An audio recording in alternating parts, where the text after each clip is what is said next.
top 3 smartphones of 2024. We're going to do mine and Enabong's picks. Now, I don't want to give away too much because, I mean, you might have already seen my top 5 smartphones, which would have been live by the time this episode goes. And obviously, we're going to be working on the collaboration, so don't want to give too much away. So I'm going to give you my top 3. We'll go one by one, and then if my choice is also your choice, then hey, we snap. We can just be like, all right, both of us have it. Okay. I'm gonna start off again. This is not going to be in any order, but I'm going to start off with the device that I have used most this year, and that has been the Samsung Galaxy S24 Ultra. Right? It's been a great all-rounder. I'm a big fan of the new flat display. We've had curved previously, so I'm glad that Samsung have gone for a flat display. Gorilla Glass. Well, it's Gorilla Armor. It's not called Gorilla Glass Armor. I keep calling it that. But because of that and how it's anti-reflective, it's actually my favorite display, I would say. Question is, Enabong, is this on your list as well? Yep, it is on my list. It's one of my daily drivers. For the same reason, I think one of the biggest reasons for me this year is battery life. The way the Gen 3 handle battery life, to the point where I have now done more things that I do on my desktop on my device, that it's reduced the battery life again, not like in a bad way, in the fact that I've quantitatively seen that I am doing so much more on my phone that I am still going, wow, this is lasting me really long. I wish it was more, but now I'm just, because it was better, You're spoiled. I've increased the workload, right? I think also for me, the cameras, I will say the AI features have been golden this year for me. Circle to Search is one that I've used quite well. And Translate. I went to Japan and Taiwan, and it worked absolutely well there. So for me, that was a very good use case scenario, something that, I will use maybe once a year because I travel quite a bit. Yeah, this is the thing. So like a couple of things there. So for the battery life, I'd say it's really good. The only thing I would say with the battery life is that there are other devices with better battery life, which kind of, when you put it on the playing fields, right? So for me, I get better battery life on my iPhone 16 Pro Max. So many people were giving me hate for that. And then Phone Buff, shout out to Phone Buff, did his robotic test and it showed. Because in my usage, I was getting, I'm not saying significantly better, but better battery life.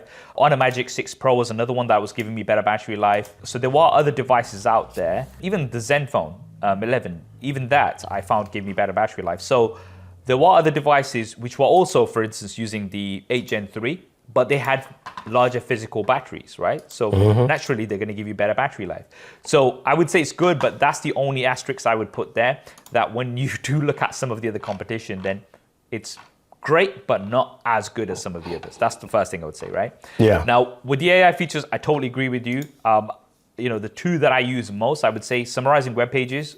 Dude, I use that all the time. Like, there's a long article, and they're obviously kind of giving you all of this stuff that you just let me just summarize it. Yeah, all of this fluff. Because I mean, look, I get it. They want to kind of keep you on there for a little bit longer and stuff, right? But it's just like, I need to get to the point. So just give me the point. I love those articles where they already have a summary for you at the start, right? And then you can read more detail if you want. But for those that don't, I can just summarize it. If I'm on a long page where I'm just like, okay, I really don't have time to kind of go into this, summarize, right? Brilliant. Sketch to image has been so much fun, dude. Like the amount of memes that I've just sent to friends and stuff, just, all right, let me just go ahead, change this guy's outfit, do this, do that. It's been really good. And from a generative AI perspective, I think that's probably been one of the best features that I've used on any smartphone this year when it comes to AI, when it comes to generative AI, right? Yeah, we've been able to remove people from the background, like in terms of Magic Eraser and stuff like that. And, you've got cleanup on Apple Intelligence. But like in terms of actually like changing things, you've got Reimagine on the Google Pixels. But like being able to do specifics, right? It's like, okay, let me add a hat here. Let me change this outfit here. It's a lot of fun. Yeah. Now, the other thing that I definitely have to point out is 7 generations of OS updates. I mean, props to Samsung. They've matched Google, and that's something that's really good. And obviously the S Pen, right? Yeah. It's just a brilliant package. So naturally, the S24 Ultra has made both of our top 3s. Okay, now next up, I'm going to go on the other side, and it's the iPhone 16 Pro Max for me. I always go for the big one, large display. First question, is it also on your list? No. Ooh, okay. All right, so it's not. So before we get to that, let me go on to why it's made my list, right? Okay. for me, I would say it's still the best overall camera package, right? Now, when I say that, a lot of people don't understand what I mean. I'm talking about everything, right? I'm talking about all the different lenses. I'm talking about video. I'm talking about how it handles images in good light, low light, portrait. If I'm looking at the whole shebang, I will go if somebody said to me, okay, you're going away for a week, you can only pick one device purely for the cameras, only for the cameras, which one would you pick, right? Now, we've come to a point where you can pretty much get away with most of them are really, really good. But if I was to choose, it'd be the iPhone 16 Pro Max. That's the reason why. Battery life has been really good, as I've been talking about earlier on. The A18 Pro, it's super fast, snappy, right? Console level games, Assassin's Creed, Mirage on there, awesome. All right, so the two things I want to talk about. Firstly, Apple Intelligence. It was supposed to launch with Apple Intelligence. It didn't, right? It was kind of unlike Apple to do that, launch a device that's, built for Apple Intelligence, but without Apple Intelligence. We've had some updates. The one feature that I've actually really enjoyed are notification summaries, right? So I'm on lots of group chats and just being able to kind of get a quick glance summary, does it require my attention? That's my question, right? I'm busy.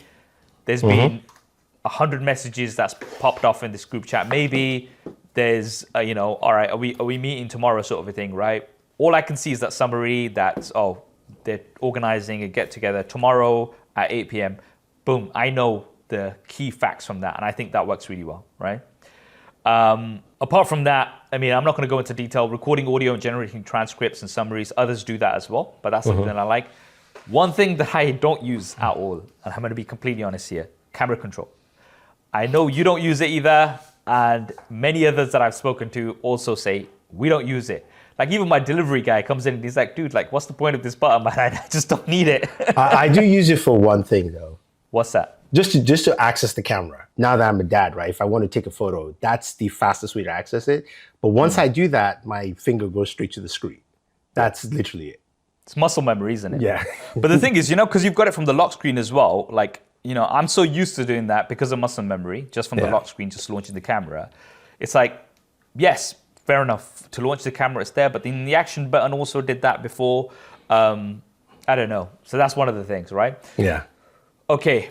So that was my second. Again, it's not in any order, but that was my second one on the list. What is your second device on the list? Second device is the iPhone 16 or 16 Plus. Ooh. Yeah. 60 hertz. Well, I'm already telling you the comments, Enabong. People are going to be shouting at you in the comments saying, it has a 60 hertz display though. Oh, no, I absolutely agree on that part. That is the one ding I would give the device, a 60 hertz display. There's no reason for it to be capped there because every aspect of this device is a pro. Even though it doesn't have the third camera lens, the photos, videos are pretty much matching with the iPhone 16 Pro Max or the Pro.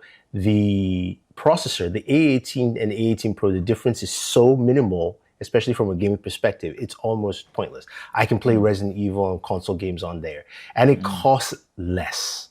It absolutely costs less. So for me, this is the iPhone I recommend this year for people to pick up, unless you're a creator, because yes, the Pro does have the studio level mics, which are pretty cool, especially when you're doing like the audio tuning and stuff like that on there.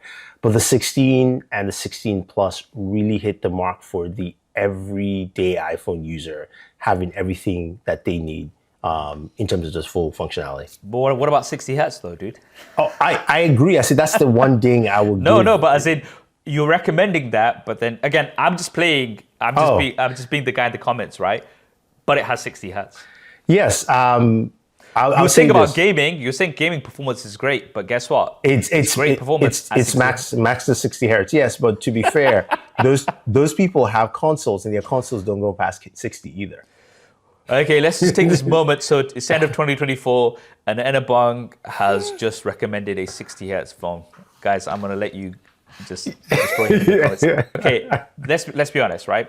To a regular user, right, and I'm going to get hate for this as well, but it's fine. They won't know the difference, right? Okay. And you said that there's no reason for it to have 60 hertz. I disagree. There is a reason, right?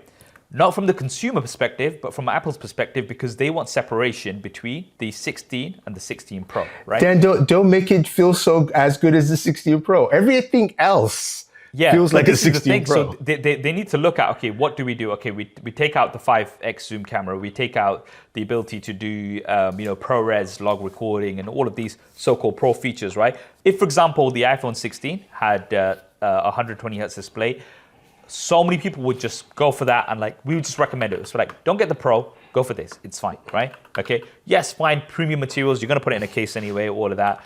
That's the reason why, I think one of the reasons anyway why they do it. But fair enough. I mean, I take that. That's a good choice as your second choice. Final choice. I'll let you go first this time.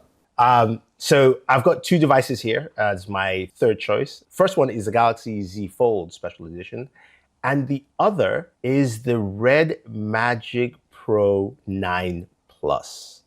Now, these are very, very different, and for two separate key reasons. One, the special edition is the Galaxy Z Fold that I wanted to get. It really hits the mark, and I've been using it as my secondary device since I got it. I actually like the way it works, it handles. And then the Red Magic 9 Pro Plus is a beast. It makes every other gaming phone look like child's play. It's just a really solid device all around. Performance is high on this, but again, it's limited to the fact that there are no console level games on Android. That's my big beef. I'm going to mention in every video that I can until somebody brings console level games to Android, because now you can. Okay, so firstly, you just that's complete cheating because you've chosen 4 devices. So sorry, it doesn't even count anyway, right? Because I specifically said 3 top, and you just like try to cheat by doing I didn't three cheat. as No. Because the iPhone is they're the same device. One's just bigger or smaller, right? Come on. That I find that's fine. I'm not disagreeing with that one. I'm saying the last one. I'm sorry, but that's cheating. You pick one, dude. Pick one. Okay, fine. I'm not letting it go. All right, fine. I'll go with the Red Magic 9 Pro Plus. Okay.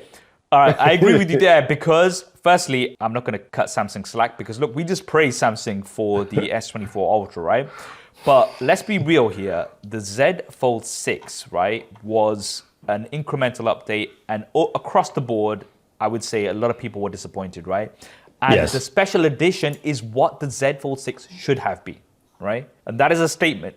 Clip it into a clip and share it, that's fine. It was supposed to be the Z Fold 6, and that's what it should have been, right? Now we've got it in a very limited drop. They're doing these limited drops and stuff like that. The demand tells you that that's the device that people wanted, right? So I'm not going to cut Samsung slack and use that as a device, yeah? When what you should have done is you should have done that for the Z Fold 6, right? So again, I'm not saying it's a bad device. The Z Fold 6 is a good device, right? It's an incremental update.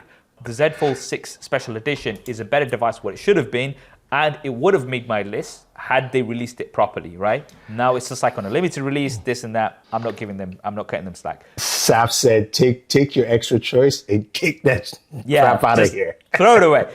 Now, the foldable, that's my choice, is the Honor Magic V3. Honestly, what Honor have done with this hardware is just amazing. I would say it's the best widely available foldable that you could buy, right? 9.2 millimeters thin when it's folded, 4.35 millimeters thin when it's unfolded, only 226 grams.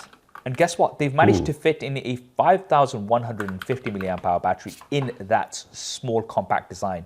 It's like some gallium nitride, whatever that they've got going on. 66 watts of supercharging, 50 watts of wireless charging, IPX8, 2 120 hertz displays, 6.43 inch to the front, which you can use as a regular device and it doesn't feel like you're using a large device. You open it up, you've got the beautiful 7.92 inch display, flagship level cameras, 8 Gen 3. The only thing I would say is where it doesn't kind of match up to Samsung is with the updates, which is still respectable. 4 years of OS updates and 5 years of security updates. Not bad.